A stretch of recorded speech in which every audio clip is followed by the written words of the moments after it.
बिहार के deputy CM Tejashwi Yadav के लिए संकट खड़ा हो सकता है। सीबीआई की याचिका पर दिल्ली की विशेष सीबीआई अदालत उन्हें जेल भेजने का आदेश भी दे सकती है। इससे पहले कोर्ट ने तेजस्वी यादव को नोटिस भेजकर उनका पक्ष मांगा है। क्या है ये पूरा मामला, हमारी इस खास रिपोर्ट में देखिए।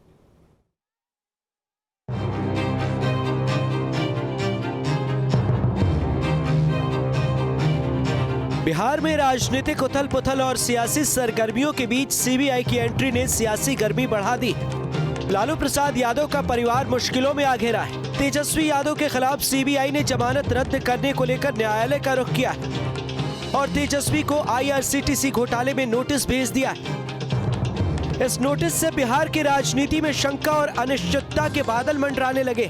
2017 के जुलाई महीने में लालू यादव, राबड़ी देवी, तेजस्वी यादव समेत 11 लोगों पर आईआरसीटीसी घोटाले में मामला दर्ज किया था। 2018 में राबड़ी देवी और तेजस्वी यादव को इस मामले में जमानत मिल गई थी, लेकिन अब तेजस्वी यादव के तेवर उन पर भारी पड़ गए। दिल्ली स्थित विशेष कोर्ट ने सीबीआई की याचिका पर तेजस्वी यादव को नोटिस जारी कर दिया है।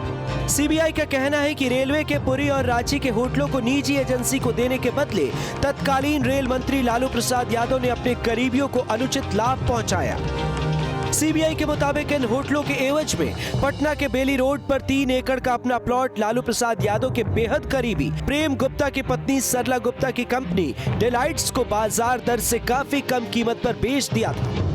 यहाँ पर वो 3 एकड़ की जमीन है जिसको लेकर ये पूरा विवाद है।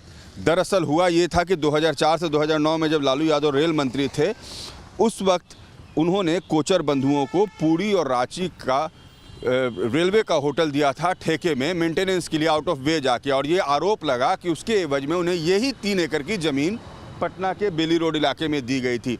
दरअसल उस वक्त ये हुआ था कि ये जो ज़मीन है वो बिल्कुल औने पौने दाम पर 1,30,00,000 में दे दिया गया था डिलाइट कंपनी को। डिलाइट कंपनी के डायरेक्टर उस समय आरजेडी के पूर्व सांसद हैं प्रेम गुप्ता और उनकी पत्नी सरला गुप्ता, उनके नाम पर हुआ करती थी।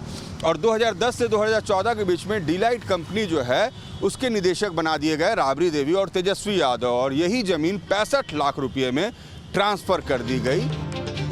बिहार में महागठबंधन की सरकार बनने के बाद 24 अगस्त को अपने संवाददाता सम्मेलन में उप मुख्यमंत्री तेजस्वी यादव ने गुड़गांव मॉल से जुड़े हुए अपने ऊपर लग रहे आरोपों पर तीखी प्रतिक्रिया दी थी। उन्होंने केंद्रीय गृह राज्य मंत्री नित्यानंद राय के खिलाफ आपत्तिजनक टिप्पणी और सीबीआई के अधिकारियों को इशारों में धमकी दे डाली थी। अब सीबीआई के अधिकारियों ने कोर्ट में इसे आधार बनाया है। उनका मानना है कि तेजस्वी यादव अब जांच को प्रभावित कर सकते हैं, उनकी जमानत रद्द की जाए। सीबीआई इस नोटिस के बाद उत्साहित है। जो कार्रवाई हुई है तेजस्वी जी ने खुद किया है।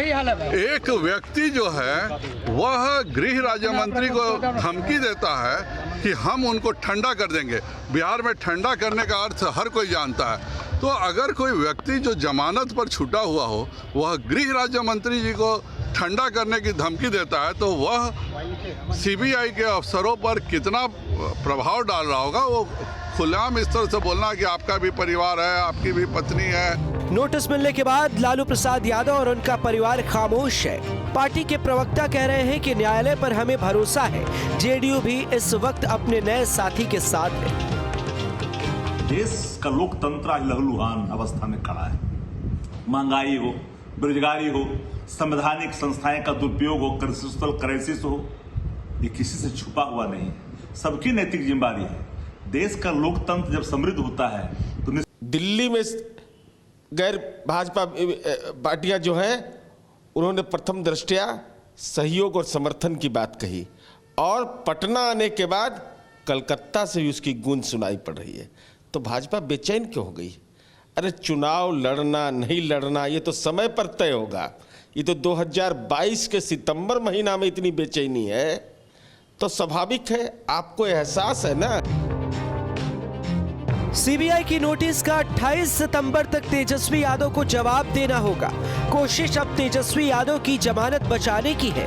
ये देखना दिलचस्प होगा कि अब बिहार की राजनीति आने वाले वक्त में किस करवट बैठती। बताया जा रहा है कि यहाँ जो मॉल बन रहा था उस समय जो आरजेडी के विधायक थे वो बिल्डर थे और वो यहाँ पर मॉल बना रहे थे, और ये मॉल जो होता वो लालू यादव और उनके परिवार का होता, ये आरोप लगा था। और सीबीआई ने इसी 3 एकड़ की ज़मीन को लेकर ये पूरा मामला बनाया और कहा कि ये जो मामला है ये ईडी के पास भी गया और दोनों सीबीआई और ईडी ने इसमें मामला दर्ज किया है।